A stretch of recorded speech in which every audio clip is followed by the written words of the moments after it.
రాష్ట్రంలో కలకలం రేపిన phone tapping కేసులో నిందితులు సంచలన విషయాలు వెల్లడించారు. ఉన్నతాధికారులు చెబితేనే వందలాది ఫోన్లు ట్యాప్ చేశానని ప్రణీత్రావు చెప్పారు. అందులో నేతలు, వారి కుటుంబ సభ్యులు, బంధువులు ఉన్నారని చెప్పారు.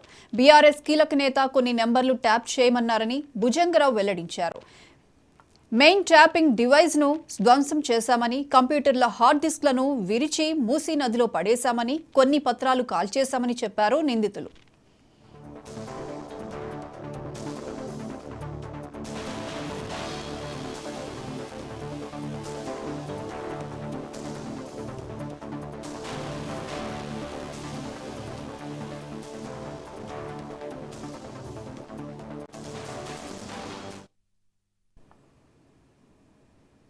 ఎన్నికల కోడ్ పేరిట పోలీసులు తన వాహనాన్ని పదే పదే ఆపుతున్నారని టీడీపీ నేత నారా లోకేష్ మండిపడ్డారు. డీజీపీని తమాషాలాడొద్దని చెప్పండంటూ స్థానిక పోలీస్ అధికారిని హెచ్చరించారు. తన కాన్వాయ్ని 3 రోజుల్లో 4 సార్లు ఆపారని, అధికార పార్టీ వాళ్ల వాహనాలను కూడా ఇలాగే ఆపుతున్నారా అంటూ ప్రశ్నించారు. తన పరువు తీయాలంటే చెప్పండి, ఇక్కడే కూర్చుంటా అంటూ ఫైర్ అయ్యారు లోకేష్.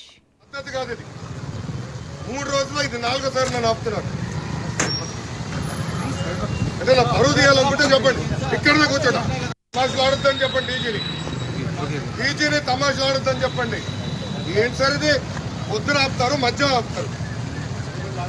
ఎన్నిసార్లు ఆపుతారు సార్? ఎక్కడ ఆపారు? ఏఎంపీ గారిని ఆపారు సార్? అయోధ్యరామ్ రెడ్డి గారిని ఆపారా మీరు? బండి పద్ధతి కాదు శ్రీనివాసరావు గారు, ఇది గుర్తుపెట్టుకోండి, పద్ధతి కాదు ఇది. 3 రోజుల్లో ఇది 4వ సారి నన్ను ఆపుతున్నారు. పరువు తీయాలనుకుంటే చెప్పండి, ఇక్కడనే కూర్చోండి. చెప్పండి. తెలంగాణ రాష్ట్ర గీతం జయ జయ హే తెలంగాణ రచయిత అందశ్రీ దంపతులు సీఎం రేవంత్ రెడ్డిని మర్యాదపూర్వకంగా కలిశారు. ఈ నేపథ్యంలో సీఎం రేవంత్ అందశ్రీ దంపతులను సత్కరించారు. మరోవైపు పాటల రచయిత సుద్దాల అశోక్ తేజ, ఉస్తాద్ బిస్మిల్లా ఖాన్ అవార్డు గ్రహీతలు అందే భాస్కర్, పెరణి రాజ్ కుమార్ సీఎంతో భేటీ అయ్యారు. వీరిని కూడా సత్కరించి అభినందనలు తెలిపారు సీఎం రేవంత్.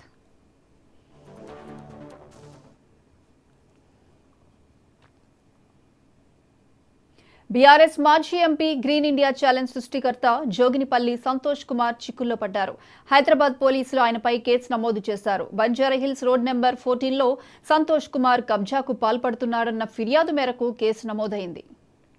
సంతోష్ కుమార్ పై నవయుగ కంపెనీ ప్రతినిధి చింతా మాధవ్ పోలీసులకు ఫిర్యాదు చేశారు. నవయుగ సంస్థ బంజారాహిల్స్ రోడ్ నెంబర్ 14లోని సర్వే నెంబర్ 129/54లో 1350 చదరపు గజాల స్థలాన్ని కొనుగోలు చేసింది.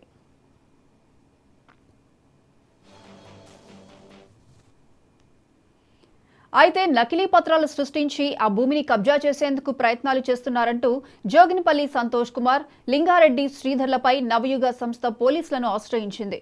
ఈ ఫిర్యాదు నేపథ్యంలో సంతోష్ కుమార్, శ్రీధర్లపై పలు సెక్షన్ల కింద కేసు నమోదైంది.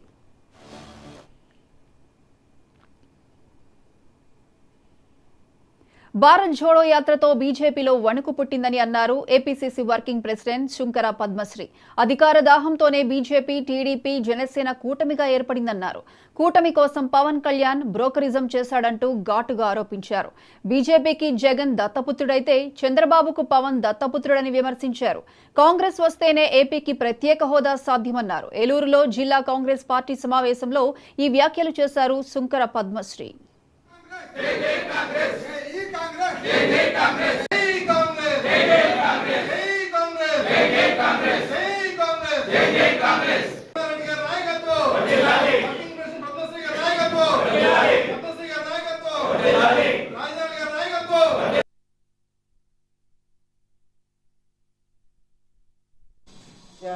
మోడీ గారు ఆంధ్రప్రదేశ్కి ప్రత్యేక హోదా, విభజన హామీలు ఇస్తాము అని చెప్పి మాట ఇచ్చాడా?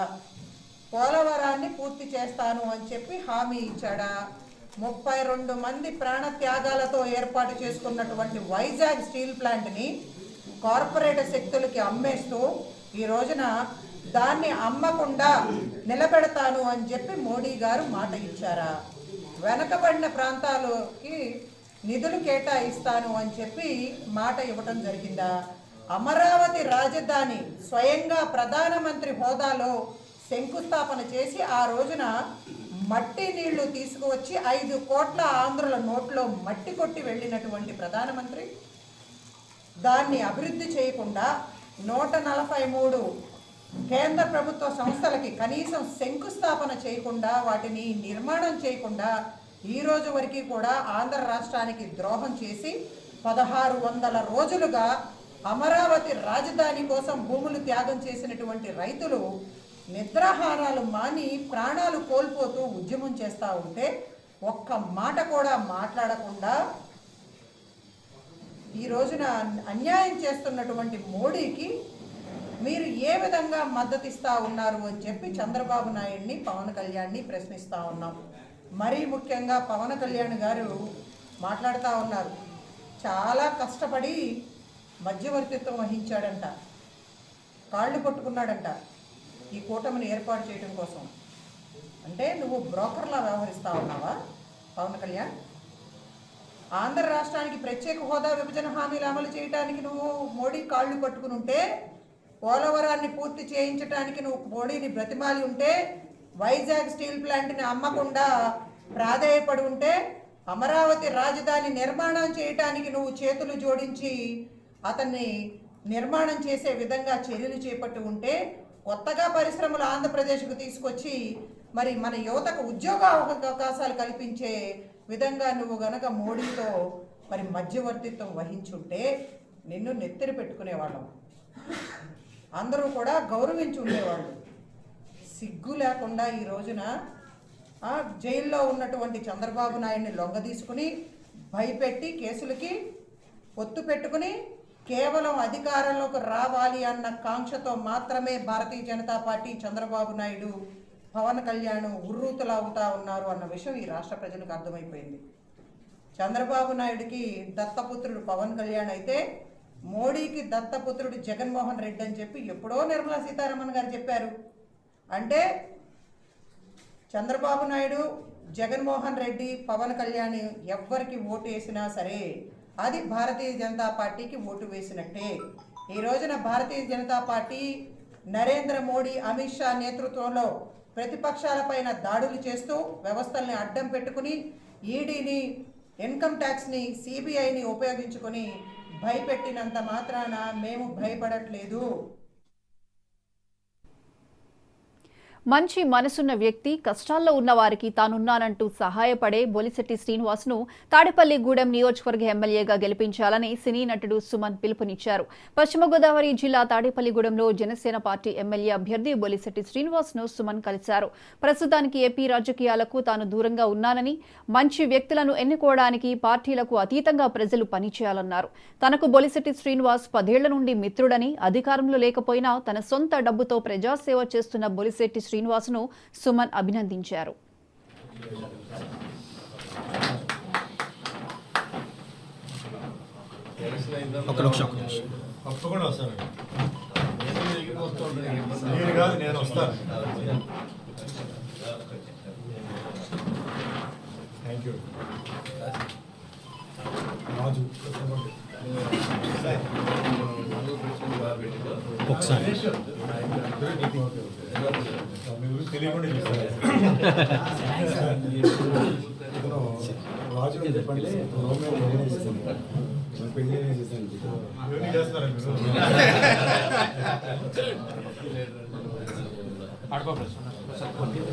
కాశీ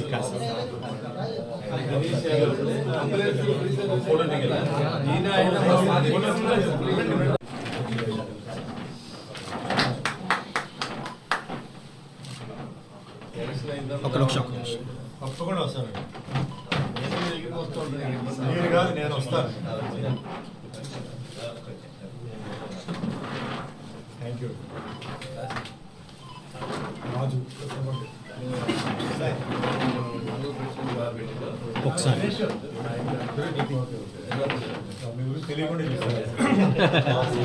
చాలా మందికి ఆయన మెడిసిన్స్ ఇస్తున్నారు. సో చాలా రిలీఫ్ ఉంది, చాలా బెటర్మెంట్ ఉంది. సో ఆయన్ని కూడా కలిసి పోదాలి. అలాగే మా అన్న బొలిశెట్టి శ్రీనివాస్ గారు ఉన్నారు, చాలా మంచి వ్యక్తి. రాజకీయ విషయం పక్కన పెట్టండి, ముందు మనసులో వ్యక్తి, మంచి వ్యక్తి. ఎందుకంటే ఇప్పుడు కాదు, నేను చాలా సంవత్సరాల నుంచి నేను అబ్జర్వ్ చేస్తున్నాను, వింటున్నాను కూడా. నాకు ఫీడ్బ్యాక్స్ తాడిపల్లిగూడెం నుంచి ఫీడ్బ్యాక్స్ వస్తుంటాయి. ఆయన ఏ పార్టీకి వెళ్ళినా ఆయనకంటే ఒక సింపతి, ఒక ఫాలోయింగ్, లీడర్షిప్ క్వాలిటీ. ఈరోజు రాజకీయంలో ఏంటంటే లీడర్షిప్ క్వాలిటీ ఏంటంటే ఇంగ్లీష్లో అంటారు leader knows the way shows the way అని చెప్పి. ఆయన ఏంటంటే ఆయన సంపాదించుకున్న ఎక్స్పీరియన్స్, రాజకీయ ఎక్స్పీరియన్స్, ఎంతో మంది ఆయన శిష్యులకి ఆయన మార్గం చూపించి వాళ్ళందరికీ బాగుంది. పార్టీ విషయం వచ్చినప్పుడు ఆయన నిర్ణయం, ఎందుకంటే కాలం మారేటప్పుడు పాలసీస్ చేంజ్ అవుతుంటాయి, అలాగే లీడర్షిప్లో ఉన్న వాళ్ళ మనస్తత్వాలు చేంజ్ అవుతుంటాయి, ప్రజల్లో ఉన్న మనస్తత్వాలు చేంజ్ అవుతుంటాయి, రిక్వైర్మెంట్స్ చేంజ్ అవుతుంటాయి. సో క్యాస్ట్, కమ్యూనిటీ, రిలీజన్ ఇది చూసుకోవాలి, బెటర్మెంట్ చూసుకోవాలి, ఎవరు ఫాస్ట్గా వెళ్తున్నారు, ఎవరికి ప్రజలకి ఎవరి మీద ఎక్కువ మోజు ఉంది, ఒక నమ్మకం ఉంది, ఒక ఫెయిత్ ఉంది, ఒక హోప్ ఉందో దాని మీదనే వెళ్ళాలి. సో నేను నా పాలసీ కూడా అంతే. సో నేను ఇప్పుడు యాజ్ టీజ్ ఏంటంటే ఆంధ్ర పాలిటిక్స్లో లేను, కానీ ఆంధ్ర పాలిటిక్స్ మొత్తం నేను అబ్జర్వ్ చేస్తున్నాను. వాళ్ళ కాంబినేషన్స్, వాళ్ళ చేంజెస్ ఏమేమి జరుగుతున్నాయి, ఎందుకంటే తెలుసుకోవడం తప్పేం లేదు. ముఖ్యంగా మా మిత్రులు ఉన్నప్పుడు వాళ్ళు ఏ పార్టీలో ఉన్నారు, సో వాళ్ళకి భవిష్యత్తు ఎట్లా ఉంటుంది అని నేను అంటే ఇన్ఫర్మేషన్ గ్యాదర్ చేయడం తప్ప నేను వాళ్ళతో ఎప్పుడు నేను డిస్కస్ చేయను. ఎందుకంటే ఏ పార్టీలో అయినా సరే మా మిత్రులు, ముఖ్యంగా మా సినిమా వాళ్ళు ఏ పార్టీలో ఉన్నారో వాళ్ళు గెలవాలని మనస్ఫూర్తిగా నేను అనుకుంటున్నాను. తర్వాత వాళ్ళు ఏ పార్టీ అలయన్స్లో ఉంటారో పోతారో తెలియదు, ఎందుకంటే పార్టీ ఎలక్షన్ ముందు ఒక రకంగా ఉంటారు, పార్టీ ఎలక్షన్ అయిన తర్వాత ఇంకో రకంగా ఉంటారు. కొన్నిసార్లు అభ్యర్థులు గెలుస్తారు, పార్టీ ఓడిపోతుంది, పార్టీ గెలుస్తుంది, అభ్యర్థులు ఓడిపోతారు, కొన్నిసార్లు రెండు జరుగుతాయి, ఇద్దరు గెలుస్తారు, ఇద్దరు ఓడిపోతారు. సో అది వేరే సబ్జెక్ట్. సో మనకు సంబంధం లేదు. మనకేంటంటే మన మిత్రులు, మన వెల్విషర్స్ బాగుండాలి, అలాంటి వాళ్ళు ఎక్స్పీరియన్స్ వాటి బొలిశెట్టి శ్రీనివాస్ గారు లాంటి వాళ్ళు ఉండాలి, వాళ్ళని గెలిపించాలి. ఎందుకంటే ఇలాంటి మనిషి మనకేంటంటే ఇప్పుడుగా ఆయన ఇంటికి నాకు తెలుసు ఎవరైనా సరే, పేదవాళ్ళు వచ్చినా సరే, ఎవరు వచ్చినా సరే, అర్ధరాత్రి వచ్చి తలుపుకుంటే ఏదైనా ఫోన్ చేసిన ఆయన చేసి రెస్పాన్స్ ఇచ్చింది ఇప్పుడు కాదు, నాకు అప్పటి నుంచి నాకు తెలుసు. ఇలాంటి వాళ్ళు కావాలి. ప్రజలకు నేను చెప్పేది ఒకటి, ఎవరైతే మీకు సాయం చేశారో వాళ్ళు మర్చిపో. రానున్నది జనసేన టీడీపీ కూటమి అని ధీమా వ్యక్తం చేశారు జనసేన పార్టీ అభ్యర్థి పులపర్తి రామాంజనేయులు. పశ్చిమ గోదావరి జిల్లా రాయలంలో 80 మంది కార్యకర్తలు రామాంజనేయుల ఆధ్వర్యంలో జనసేనలో చేరారు. 80 మంది కార్యకర్తలను కొటికెలపూడి గోవిందరావు సమక్షంలో పార్టీలోకి ఆహ్వానించారు. ఎవరు ఎన్ని కుయుక్తులతో వచ్చినా కూటమి విజయాన్ని ఆపలేరన్నారు జనసేన పార్టీ అభ్యర్థి పులపర్తి రామాంజనేయులు.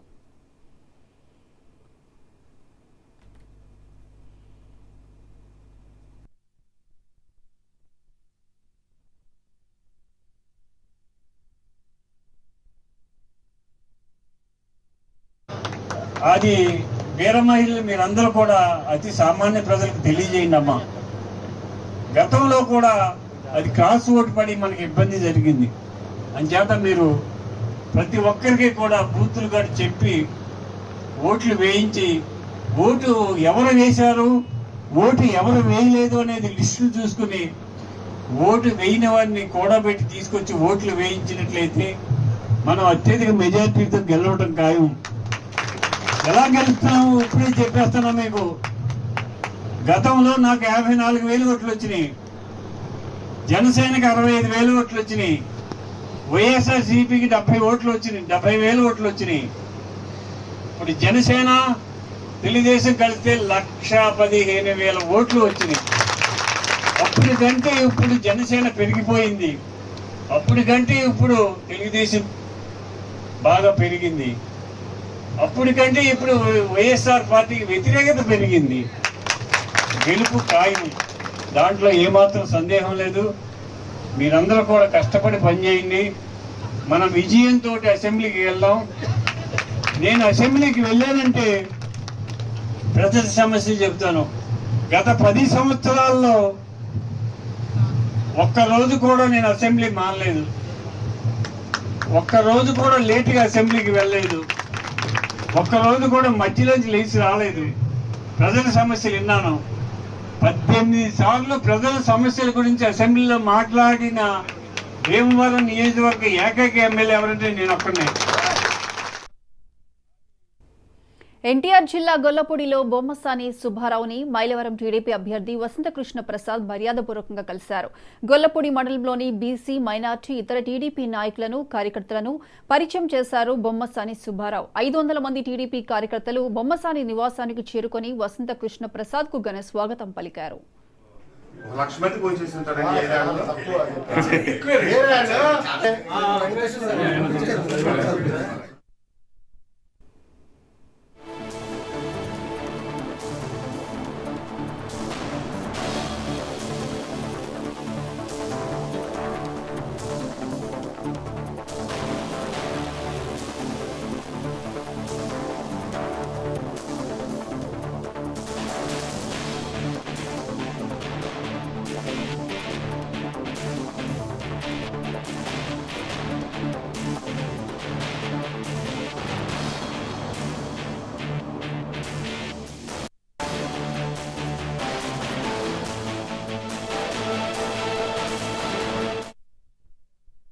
బ్రేకింగ్ న్యూస్ చూస్తున్నాం. ఏపీ బీజేపీ ఎంపీ అభ్యర్థుల జాబితా విడుదలైంది. రాజమండ్రి నుంచి పురంధేశ్వరి, అనకాపల్లి నుంచి సీఎం రమేష్, అరకు నుంచి కొత్తపల్లి గీత, రాజంపేట నుంచి కిరణ్ కుమార్ రెడ్డి, తిరుపతి నుంచి వరప్రసాద్, నర్సాపురం నుంచి శ్రీనివాస్ వర్మకు టికెట్లు దక్కాయి. తెలంగాణలోని ఖమ్మం పార్లమెంట్ స్థానం నుంచి తాండ్ర వినోద్ రావు, వరంగల్ నుంచి ఆరూరి రమేష్ పోటీ చేస్తున్నారు.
ఏపీ బీజేపీ ఎంపీ అభ్యర్థుల జాబితా విడుదలైంది. రాజమండ్రి నుంచి పురంధేశ్వరి, అనకాపల్లి నుంచి సీఎం రమేష్, అరకు నుంచి కొత్తపల్లి గీత, రాజంపేట నుంచి కిరణ్ కుమార్ రెడ్డి, తిరుపతి నుంచి వరప్రసాద్, నర్సాపురం నుంచి శ్రీనివాస్ వర్మకు టికెట్లు దక్కాయి.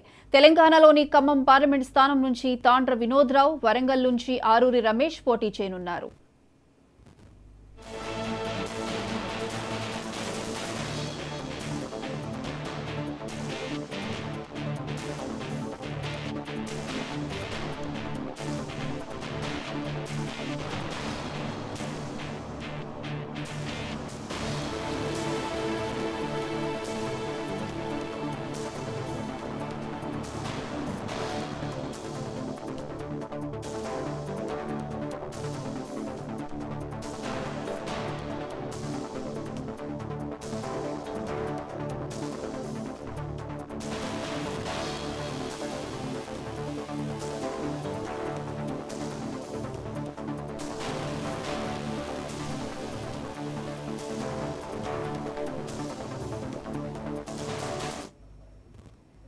ఏపీ బీజేపీ ఎంపీ అభ్యర్థుల జాబితా విడుదలైంది. రాజమండ్రి నుంచి పురంధేశ్వరి, అనకాపల్లి నుంచి సీఎం రమేష్, అరకు నుంచి కొత్తపల్లి గీత, రాజంపేట నుంచి కిరణ్ కుమార్ రెడ్డి, తిరుపతి నుంచి వరప్రసాద్, నర్సాపురం నుంచి శ్రీనివాస్ వర్మకు టికెట్లు దక్కాయి.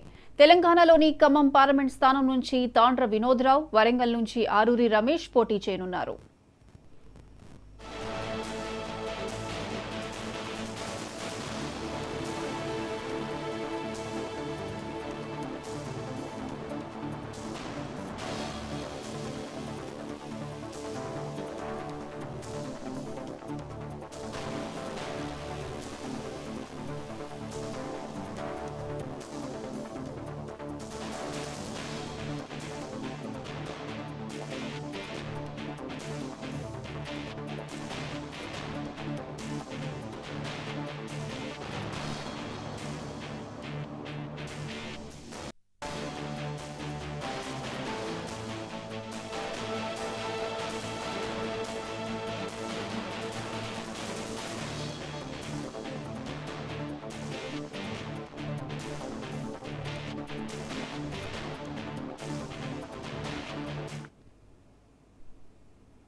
అసెంబ్లీ ఎన్నికల్లో పోటీ చేసే 18 మంది అభ్యర్థుల జాబితాను జనసేన విడుదల చేసింది.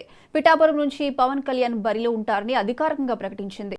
నెల్లిమర్ల లోకం మాధవి, అనకాపల్లి కొణతాల రామకృష్ణ, కాకినాడ రూరల్ పంతం నానాజీ, తెనాలి నాదెండ్ల మనోహర్, నిడదవోలు కందుల దుర్గేష్, పెందుర్తి పంచకల్ల రమేష్ బాబు, యలమంచిలి సుందరపు విజయ్ కుమార్, పి గన్నవరం గిడ్డి సత్యనారాయణ పోటీ చేయనున్నారు.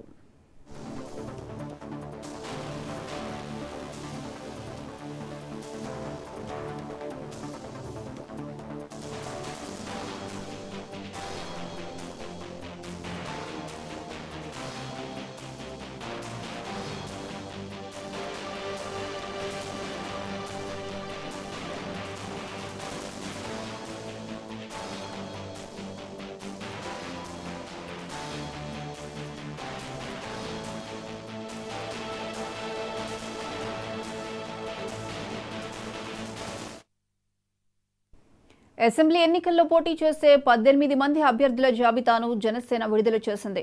పిఠాపురం నుంచి పవన్ కళ్యాణ్ బరిలో ఉంటారని అధికారికంగా ప్రకటించింది.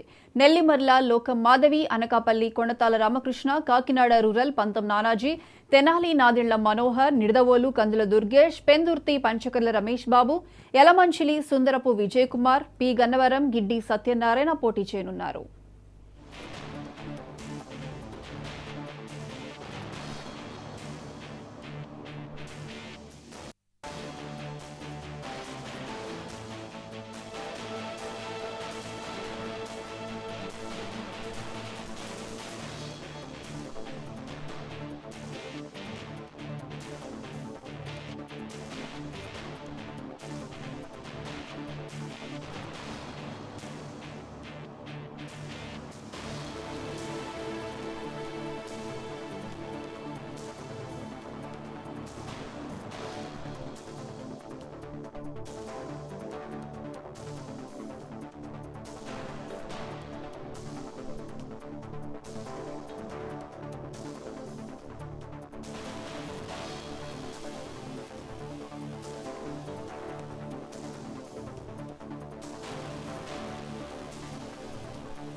జనసేన పార్టీకి రాజీనామా చేశారు రాష్ట్ర కార్యదర్శి పోసపల్లి సరోజ. పార్టీలో అందరి దగ్గర డబ్బులు వసూలు చేసి వాడుకున్న పంతం నానాజీకి టికెట్ ఇచ్చారని ఆరోపించారు. జనసేన అనేది ఒక రెసిడెన్షియల్ కాలేజ్ లాంటిదని, దానిని ఒక కార్పొరేట్ ఆఫీసులా నడుపుతున్నారని అన్నారు. జనసేనలో మహిళలకు విలువ లేదన్నారు. నాదెండ్ల మనోహర్, హరిప్రసాద్లతో ఇబ్బంది పడ్డామంటూ తీవ్ర విమర్శలు చేశారు పోసపల్లి సరోజ. 300 కోట్ల పైబడి అభివృద్ధి కార్యక్రమాలు చేపట్టి భారతదేశంలో అతి పిన్న వయసు గల మేయర్గా రికార్డు సాధించి జీరో కరప్షన్ మేయర్గా నా సత్తాను నేను చాటుకున్నాను. శెట్టి వర్గకులానికి చెందిన నేను చట్టసభల్లో నా గళం వినిపించాలని మీ సిద్ధాంతాలకు మీ నిబద్ధతకు ఆకర్షితురాలవై జనసేన పార్టీలో చేరడం జరిగింది. చేరిన నాటి నుంచి నాదెండ్ల మనోహర్ మరియు మీ అనుచరుడుగానైన హరిప్రసాద్ చక్రవర్తి కేకేలతో ఇబ్బందులు అవమానాలు ఎదుర్కొంటూ మీ మీద ఉన్న గౌరవంతో అవన్నీ భరిస్తూ వచ్చాను. బడుగులు బహుజనులు రాజ్యాధికారం దిశగా ప్రయాణించడానికి జనసేన పార్టీ ఒక వేదిక అనుకున్నాను. తద్వారా న్యాయం జరుగుతుందని ఆశించాను. మహిళలకు శెట్టిపరిచులకు పెద్దపీట వేస్తామని ఉపన్యాసాలు ఇచ్చి అక్కడ కత్తిపూడి నుంచి స్టార్ట్ అయ్యి ఇక్కడ భీమవరం వరకు ఉపన్యాసాలు ఇచ్చుకుంటూ వచ్చి వారాహి యాత్రలో మమ్మల్ని ఓచకోత కోసేశారు. మా పట్ల మీకున్న చిత్తశుద్ధిని చూపించారు. పెద్దన్న పాత్ర పోషిస్తామని బీసీల గొంతు కోసారు. యువత ఉడుకు రక్తం వీరమణులు కావాలనే మీకు చట్టసభలు వెళ్ళడానికి మేము పనికిరామని మీ మనోభావాన్ని బయట పెట్టారు. కావున ఈ రోజు నా ప్రాథమిక సభ్యత్వానికి మరియు రాష్ట్ర కార్యదర్శి పదవికి రాజీనామా చేస్తున్నాను. అంతర్దశలో 2014లో ఆయన కాకినాడ 14లో కాంగ్రెస్ సభ్యులు పోటీ చేశారండి. ఆ టైంలో మీకు గుర్తుందో లేదో ఆయన అక్కడ కూడా అన్యాయం చేస్తే నేను రోడ్డు మీద దీక్ష చేశానండి. రోడ్డు మీద కూర్చున్నాను. నేను ఇలా ఎంతమందికి నాకు తెలియదండి. రోడ్డు మీద కూర్చుని అప్పుడు కూడా బీసీలకు అన్యాయం చేస్తున్న పంతం నానాజీ అనే నేను ఆ రోజు మాట్లాడాను. అప్పుడు కూడా సరోజ్ గారు కిరణ్ వర్గం అండి, నల్లారి కిరణ్ కుమార్ రెడ్డి గారి వర్గం, ఆయన ఏమో బొత్స వర్గం అండి. ఇద్దరికి ఎప్పుడు క్లాష్ ఉండేదండి. ఎందుకంటే శెట్టి బలిజా లేడీ ఎక్కడ ఫ్లెరిష్ అయితే ఎక్కడ వద్దు అని చెప్పి ఇలా ఐటీ వెళ్దామని సిగ్గు లేకుండా ఫోన్ చేసి అడిగారండి ఆయన. ఇంత జరిగాక కూడా ఫోన్ చేసి అడిగారండి నాకు. చేస్తే నేను ఒకటే చెప్పానండి, నా ఇండివిజువాలిటీ నాకు ఉంది, నేను ఎవరితో నేను ఎందుకు వెళ్ళాలి? నువ్వు పంత నానాజీ అనే వ్యక్తి, నేను మేయర్గా ఉన్నప్పుడు అతను నగర అధ్యక్షుడిగా నా వెనకాల ఉన్నాడు ఆయన. నేను అతనితో పాటు వెళ్ళడం ఏంటి? నా ఇండివిజువాలిటీ నాకు ఉంది అని చెప్పి నేను ఇండివిజువల్గా వెళ్ళి పార్టీలో జాయిన్ అవ్వడం జరిగింది. అది జరిగిన తర్వాత రానన్నారు, ఎందుకు వచ్చారు అని అడిగాడు మళ్ళీ నన్ను. నా ఇండివిజువాలిటీ నాకు ఉంటుందండి, నా ఇష్టం అది, నేను ఎక్కడికి వెళ్ళాలి, నేను ఏ పార్టీలో జాయిన్ అవ్వాలనేది నా ఇష్టం. ఆ యాక్టర్ అనేది నిర్మల్ జిల్లాలో హత్యకు గురైన ఆలేఖ్య కుటుంబ సభ్యులను ప్రొఫెసర్ కోదండరాం పరామర్శించారు. హత్యకు గల కారణాలను అడిగి తెలుసుకున్నారు. హత్య కేసులో నిందితులను కఠినంగా శిక్షించాలన్నారు టీజేఎస్ అధ్యక్షులు ప్రొఫెసర్ కోదండరాం. త్వరితగతిన శిక్ష పడేందుకు ఫాస్ట్ ట్రాక్ కోర్టు ఏర్పాటు చేయాలన్నారు. ఆలేఖ్యను ప్రేమ పేరిట అత్యంత దారుణంగా నరికి చంపడం క్రూరత్వానికి నిదర్శనమన్నారు. హంతకుడి దాడిలో తీవ్రంగా గాయపడిన మరో యువతి జయశీల ఆరోగ్య పరిస్థితిపై ఆరా తీశారు కోదండరాం. ఘటన అత్యంత దురదృష్టకరమైనటువంటి సంఘటన ఇది. ప్రేమ అంటేనే దాని అర్థము ఒక అమ్మాయిని ఇష్టపడేటువంటి అమ్మాయి మీద మనుషులు ఇంత క్రూరంగా ఏహ్యంగా దాడి చేయటం అనేది అయితే ఊహకందని విషయమే ఇది. ఆ రకంగా దాడి చేస్తున్నారంటే ఇది ప్రేమ కాదు, ఒక రకమైనటువంటి ఒక వస్తువుగా అమ్మాయిని అనుభవించాలనే ఆలోచన తప్ప మరొకటి లేదనేది దానికి స్పష్టంగా తెలుస్తాం. అంత దుర్మార్గంగా నచ్చిన అమ్మాయిని అయితే ఎవరు కూడా ఈగవాలని అట్లా ఒక వ్యక్తి దాడి చేసిందంటేనే అదొక క్రూరత్వమే ఆ మనిషిలో ఇమిడి ఉంది తప్ప ఇంకొకటి లేదనేది మనం గమనించాలి. ఆ అమ్మాయి పైన దాడి చేయటం చాలా అమానుషం, తీవ్రంగా ఖండిస్తున్నాం. ఇట్లాంటివి పునరావృతం కాకుండా చూడాలని కూడా కోరుతా ఉన్నాం. మరి ఏం చేయాలో అవి అన్నీ కూడా ఒకటి ఆలోచన చేసి సమగ్రంగానే ప్రభుత్వం నివారణ కోసం చర్యలైతే దృష్టిలో తీసుకొని రావాల్సిన అవసరం ఉంది. ఇప్పుడు ప్రత్యేకించి మేము అడిగేదైతే ఆ అమ్మాయికి న్యాయం జరగాలి, ఒక ఫాస్ట్ ట్రాక్ కోర్టు ఏర్పడాలి. మరి ఇప్పుడు ఈ అమ్మాయి కూడా దాదాపు చెయ్యి బాగా గాయమైపోయింది. మరి అది పనిచేస్తుందో లేదో అనుమానాస్పదమైంది. ఇప్పటికీ 4 ఏళ్ళు అయితే కదులుతలేవు, వాటికి స్పృహ కూడా లేదు. మరి కాబట్టి స్పర్శ లేదు. కాబట్టి మేము కోరేది ఏంటంటే తప్పకుండా మా వంతు బాధ్యతగా కూడా మేము ఆ అమ్మాయికి న్యాయం చేకూర్చడానికి మా వంతు ప్రయత్నం చేస్తామని కూడా ఈ సందర్భంగా హామీ ఇస్తున్నాం. ఇట్లాంటివి ఘటనలకు ఎవరు కూడా పాల్పడవద్దని యువకులకు మేము విజ్ఞప్తి చేస్తున్నాం. మనిషి మీద ఇష్టం ఉంటే ఆ మనిషిని రక్షించడానికి ఏమైనా చేస్తాడు, తనంతాను గాయపరుచుకుంటాడు, కానీ ఈ దాడికి దిగడు. దాడికి దిగటం అంటేనే అదొక పాశవిక. రైట్.